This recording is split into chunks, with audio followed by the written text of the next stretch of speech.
So I'm at the Clio, and to get the side skirts off,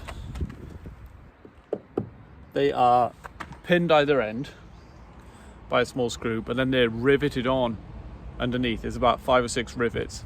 I believe they're 5mm. But I'm going to take one of them out to see what size it is, because I'm going to need to go and buy some rivets, get the right ones, and a rivet gun, and I have to make sure the rivet gun is compatible with the size end. One there, there's one there. So there's 1, 2, 3, 4, 5. So it won't take much, just need to spin the cap off it. There we go. Once the cap has come off it, might be able to pull out, might need a bit of persuasion. There we go. Yeah, so that's 5mm wide. So I can go and get a pack of these now. I'll take these off, clean everything underneath, and I will just get maybe some wax to cover any steel that I might have exposed. Anyway, easy. But while I had the drill out, I might as well take them all out, except maybe the last ones either end, so it'll still hang there. Easy. Took that one out already. That one. There's loads of stuff I want to sort out with this car. Stuff like this. The fog lamp is damp on the inside and it doesn't work. But that's the reason you buy an old car, right? To do little bits like this. And then when I clean that out and dry it, put new bulbs in, it should work. Then you feel brilliant.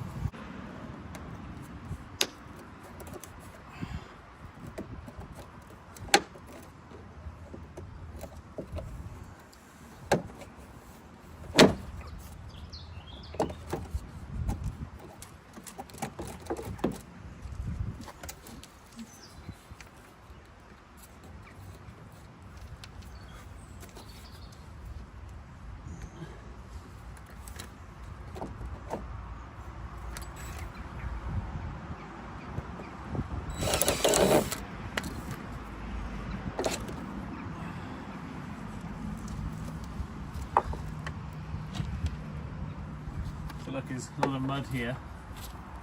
This is what I'm here to do. These are hooks, they are also riveted on. I don't know if I'm going to take these off or not. So the side skirt literally just hangs there and then rivets underneath. Certainly needs a good clean under here anyway. Cool.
a bit sound, doesn't it? Like a tiny bit.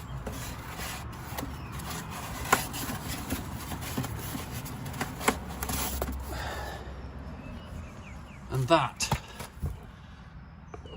is the meaning behind all this, just trying to get all this shit out. Trying to clean up all this area and make it good again.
So I'm taking the tray off under the engine.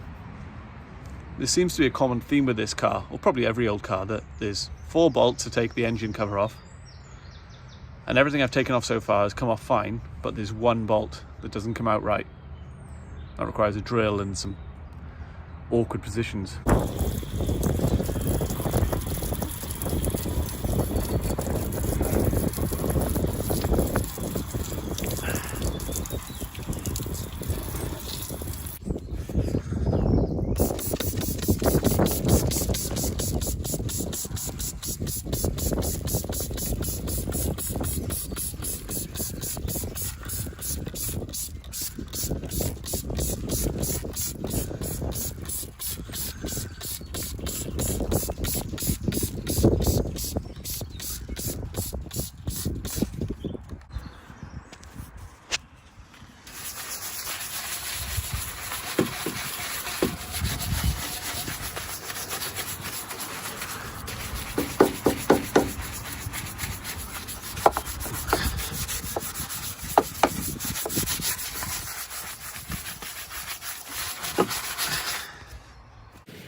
There's a few places like this, just on the front slam bar, which can be replaced actually, but you know, when you see bits like that, what I do is just spin them down with the tool, put a bit of rust treatment on it, and then just paint over it.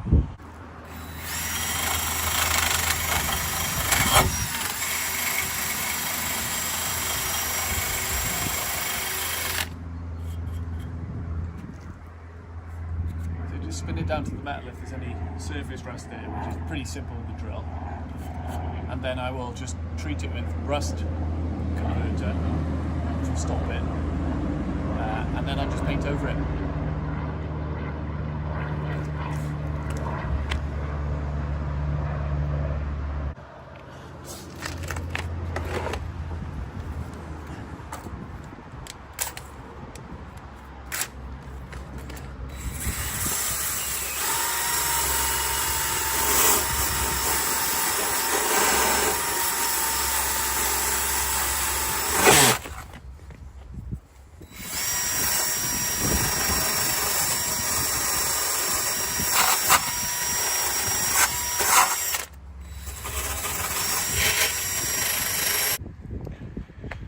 Right, so what I've done is, bits like this,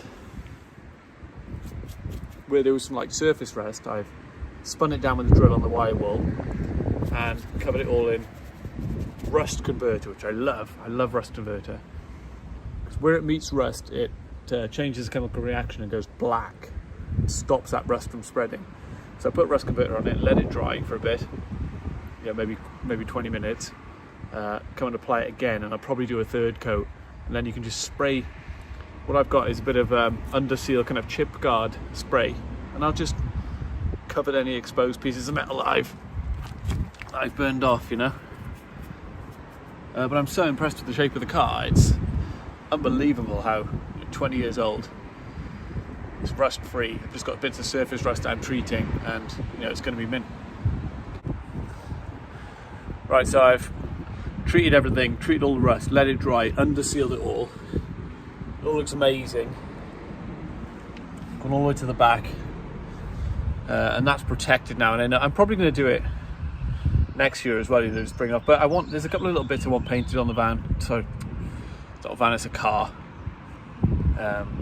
This year, but I want to take it to my friend Mayrion's, maybe a full respray, and then put it away for the winter. It is probably going to be a car I put away for the winter from now on, so it just lasts a little bit longer, you know.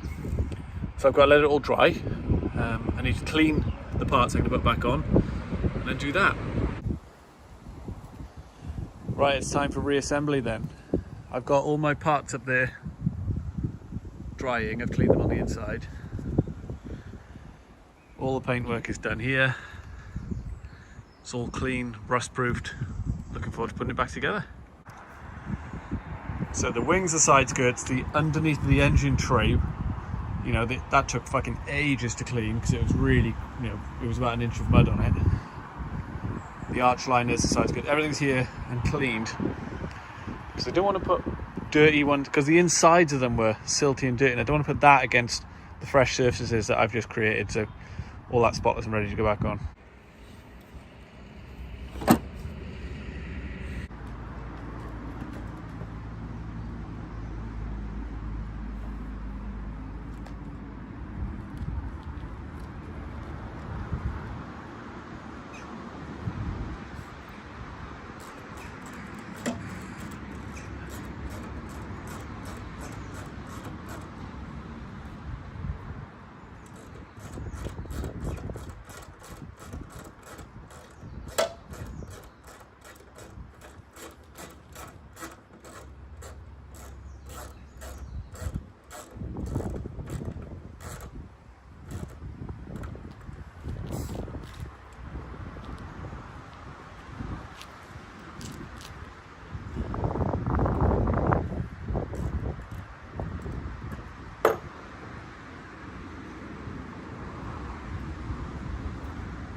I'm putting it back together, I'm trying to make sure all these lines are kind of correct, because there's quite a lot of adjustability with them.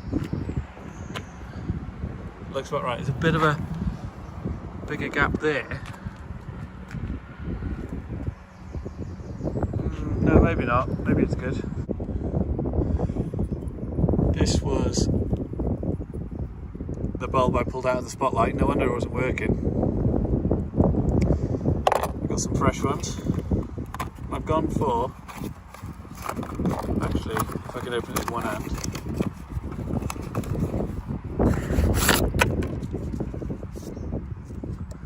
Ones with a slightly yellow tint. So I quite like that on the spot lamp. It looks cool, I think, when there's yellow lights coming from the bumper. So that's what I'll replace these with while the bumper's off. Right, so the side skirts are riveted on. So I've got these 5mm rivets and I've got a rivet gun. So as you pull it, it squeezes the aluminium head at the back there. Joining these two surfaces together, you could use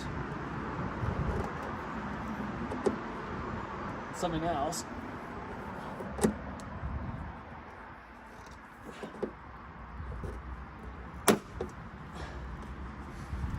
You know, you could use a nut and bolt or something that can fasten at the back, but I wanted to make it just as perfect as possible, you know, try and get it how it is supposed to be. And it's pretty easy to drill them out.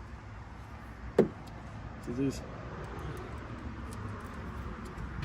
4 or 5 of these down each side. It's pretty difficult, actually.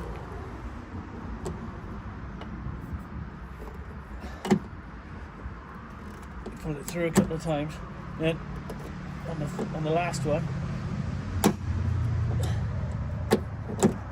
it snaps off the stem, so you're left with, look how good this looks, all freshly under sealed under here. I haven't put the arch liner back on yet, and